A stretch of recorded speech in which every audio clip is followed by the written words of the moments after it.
Sejarah pengesahan Undang-Undang Dasar Negara Republik Indonesia tahun 1945. Pada 7 Agustus 1945, setelah menyelesaikan tugasnya dengan baik, BPU PKI atau Dokuritsu Junbi Kosakai dibubarkan. Selanjutnya dibentuk Panitia Persiapan Kemerdekaan Indonesia atau PPKI atau Dokuritsu Junbi Inkai. PPKI bertugas mempersiapkan segala sesuatu terkait masalah ketatanegaraan negara Indonesia, yaitu mengesahkan hukum dasar, menetapkan presiden dan wakil presiden, serta membentuk Komite Nasional Indonesia Pusat. PPKI beranggotakan 21 orang yang dipilih oleh Marsekal Trauci yang diketuai oleh Insinyur Soekarno dengan Wakil Ketua Dr. Andes Muhammad Hatta dan Mr. Ahmad Subarjo ditunjuk menjadi penasihat. Namun, ternyata ada 6 orang anggota yang ditambahkan tanpa sepengetahuan Jepang. Penambahan anggota ini membuktikan bahwa PPKI Jepang tidak dapat mengintervensi jalannya sidang PPKI. PPKI mulai bekerja pada 9 Agustus 1945. Sebelum PPKI melakukan sidang, telah terjadi perubahan situasi di Jepang. Pada 6 dan 9 Agustus 1945, kota Hiroshima dan Nagasaki secara berturut-turut dibom oleh tentara sekutu. Akibat pengeboman tersebut, kedua kota mengalami kerusakan parah dan pemerintah Jepang menyerah tanpa syarat kepada sekutu. Peristiwa menyerahnya Jepang kepada sekutu diketahui oleh beberapa orang Indonesia. Assalamualaikum warahmatullahi wabarakatuh. Salam sejahtera untuk kita semua. Selamat pagi anak-anakku sekalian. Berjumpa kembali dalam acara Belajar dari Rumah. Apa kabarnya hari ini? Semoga semuanya dalam keadaan sehat ya. Anak-anakku semuanya masih semangat untuk belajar di rumah? Semangat! Dengan saya di sini Bapak Rida Hermawan. Di awal tadi kita sudah melihat pembelajaran sebelumnya ya. Sekarang mari kita lanjutkan dengan materi yang baru. Hari ini kita akan belajar mata pelajaran PPKN kelas 7 bab 3 tentang pokok bahasan arti penting Undang-Undang Dasar Negara Republik Indonesia tahun 1945 bagi bangsa Indonesia. Adapun tujuan pembelajaran kita hari ini adalah siswa dapat memahami arti penting Undang-Undang Dasar Negara Republik Indonesia tahun 1945 bagi bangsa Indonesia. Baik, anak-anak, sebelum kita memulai aktivitas pembelajaran hari ini, alangkah lebih baiknya kita berdoa terlebih dahulu menurut agama kita masing-masing. Berdoa dimulai.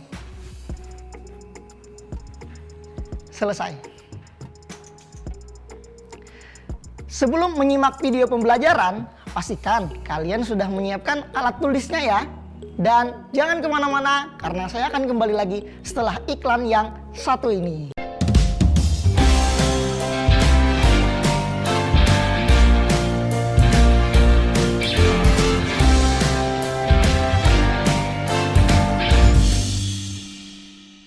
Oke, jumpa lagi dalam program Belajar dari Rumah TV Tabalong. Selanjutnya, mari kita bersama-sama menyimak dan menyaksikan penjelasan tentang arti penting Undang-Undang Dasar Negara Republik Indonesia tahun 1945 bagi bangsa Indonesia.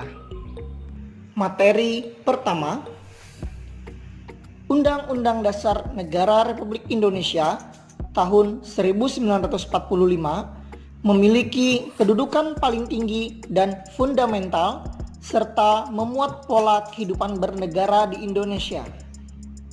Dengan demikian, semua peraturan perundang-undangan di Indonesia harus berpedoman dan tidak boleh bertentangan dengan Undang-Undang Dasar 1945.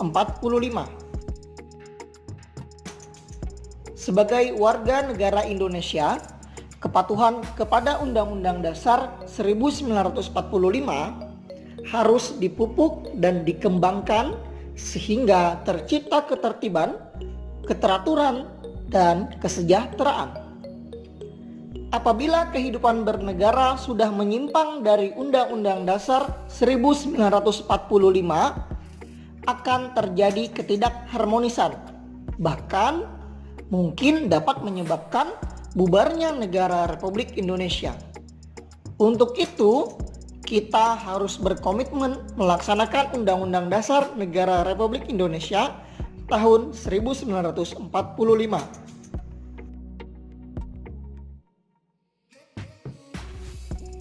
Arti penting Undang-Undang Dasar 1945 dapat dilihat dari pembukaan Undang-Undang Dasar 1945 yang memuat beberapa pokok kaidah negara yang fundamental, yaitu sebagai berikut. Alinea pertama, menjelaskan arti penting suatu kemerdekaan. Setiap manusia memiliki hak kodrati untuk merdeka dan harus diperjuangkan. Selain itu, dalam alinea ini ditegaskan sikap menolak penjajahan karena bertentangan dengan hak untuk merdeka. Alinea kedua, menjelaskan arti penting cita-cita bangsa Indonesia bahwa persatuan, kedaulatan, keadilan, dan kemakmuran adalah hal lain yang perlu diwujudkan. Selain itu, dijelaskan bahwa kemerdekaan bukanlah merupakan tujuan akhir bangsa Indonesia. Kemerdekaan adalah jembatan menuju terciptanya keadilan dan kemakmuran masyarakat. Selanjutnya, alinea ketiga, menjelaskan pernyataan kemerdekaan bangsa Indonesia. Kemerdekaan yang dicapai bangsa Indonesia dapat diraih tidak semata-mata hasil perjuangan bangsa, tetapi juga merupakan berkat rahmat dan anugerah Tuhan Yang Maha Esa. Alinea keempat, negara Indonesia yang merdeka harus dapat melindungi segenap bangsa Indonesia dan seluruh tumpah darah Indonesia, memajukan kesejahteraan umum, mencerdaskan kehidupan bangsa, dan ikut melaksanakan ketertiban dunia yang berdasarkan kemerdekaan, perdamaian abadi, dan keadilan sosial. Bagaimana? Mudah kan dipahami? Apabila telah memahami materinya, mari kita lengkapi pengetahuannya dengan kembali menyimak dan memperhatikan video pembelajaran berikut. Selamat menyaksikan. Kedudukan Undang-Undang Dasar 1945. 1. Undang-Undang Dasar bersifat mengikat terhadap pemerintah, setiap lembaga negara, masyarakat, dan setiap warga negara Indonesia. 2. Berisi norma-norma sebagai sebuah dasar dan garis besar hukum dalam penyelenggaraan negara yang harus dilaksanakan dan ditaati. 3. Undang-Undang Dasar merupakan sumber hukum tertulis tertinggi. Setiap produk hukum seperti undang-undang, PP, Perpres, atau Perda, dan setiap kebijakan pemerintah berlandaskan Undang-Undang Dasar 1945. 4. Sebagai alat kontrol, yaitu mengontrol apakah norma hukum yang lebih rendah sesuai dengan ketentuan Undang-Undang Dasar 1945. Pembukaan Undang-Undang Dasar 1945 merupakan satu kesatuan yang tidak terpisahkan dengan Proklamasi 17 Agustus 1945. Hal-hal yang terkandung dalam pembukaan Undang-Undang Dasar 1945 merupakan amanat dari seluruh rakyat Indonesia saat mendirikan negara dan untuk mewujudkan tujuan bersama. Oleh karena itu, merupakan suatu tanggung jawab moral bagi seluruh bangsa untuk memelihara dan merealisasikan proklamasi. Semangat belajarnya ya, dan jangan kemana-mana, tetap setia dengan stasiun TV kebanggaan kita, TV Tabalong.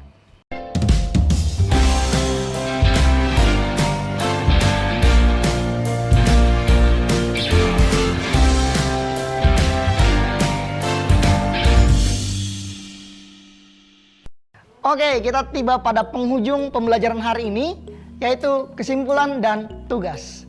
Mari kita saksikan video berikut.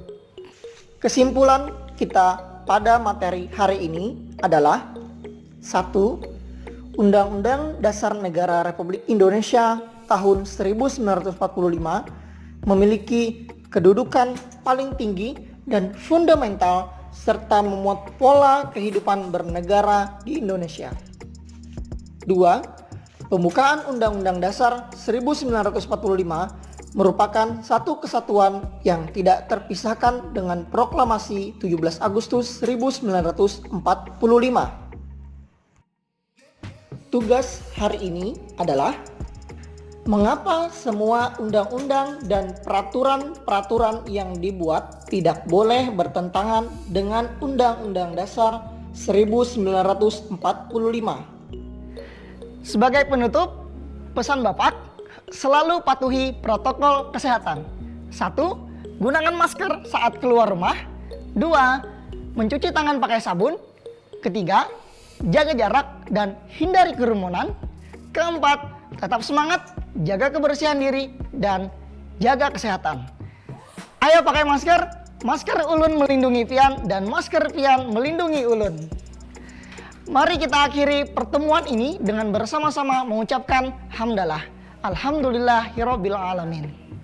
Insya Allah kita akan bertemu lagi pada video pembelajaran selanjutnya.